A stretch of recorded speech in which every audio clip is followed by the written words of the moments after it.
నమస్కారం, ఈటీవీ భారత్కు స్వాగతం. మీరు చూస్తున్నారు న్యూస్ టైం. అసెంబ్లీ ముందుకు కాళేశ్వరంపై కాగ్ నివేదిక. పనుల అప్పగింతలో నీటిపారుదల తొందరపడిందని రిపోర్ట్. అవసరం లేకున్నా కాళేశ్వరం 3వ టీఎంసీ పనులు చేపట్టారని వెల్లడి. సోషల్ వెల్ఫేర్ ఉద్యోగార్థులకు ఆర్డర్ కాపీలు అందించిన సీఎం. త్వరలో గ్రూప్ 1 పరీక్ష నిర్వహిస్తామని స్పష్టం. ఉద్యోగ నియామకాలపై కసరత్తు చేస్తున్నట్లు వెల్లడి. అసెంబ్లీలో బడ్జెట్పై కొనసాగుతున్న చర్చ. సమాధానం ఇచ్చిన ఆర్థిక మంత్రి. వాస్తవాలకు అనుగుణంగా కేటాయింపులు చేశామన్న బట్టి. 2 లక్షల ఉద్యోగాల భర్తీపై స్పష్టత కోరిన కడియం. జాబ్ క్యాలెండర్ను విడుదల చేయాలని డిమాండ్.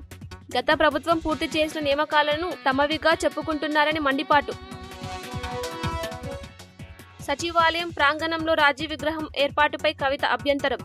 ప్రభుత్వం పునరాలోచన చేయాలని డిమాండ్. తెలంగాణ తల్లి విగ్రహాన్నే పెట్టాలని సూచన. మేడిగడ్డపై కేంద్ర కమిటీ నివేదిక ఇచ్చిందన్న బండి సంజయ్. కారకులపై చర్యలు తీసుకోవాలని డిమాండ్. బీఆర్ఎస్ బీజేపీ ఒకటే అని దుష్ప్రచారం చేస్తున్నారని ఆగ్రహం. తిరుపతి జూ పార్క్లో సింహం దాడి. లయన్ ఎన్క్లోజర్కి వెళ్లిన వ్యక్తిని చంపి తలను తిన్న మృగరాజు. జూ అధికారులను ఆరా తీస్తున్న పోలీసులు. నేటితో ముగిసిన రాజ్యసభ ఎన్నికల నామినేషన్ల గడువు. కాంగ్రెస్ అభ్యర్థులు రేణుకా చౌదరి, అనిల్ కుమార్ యాదవ్.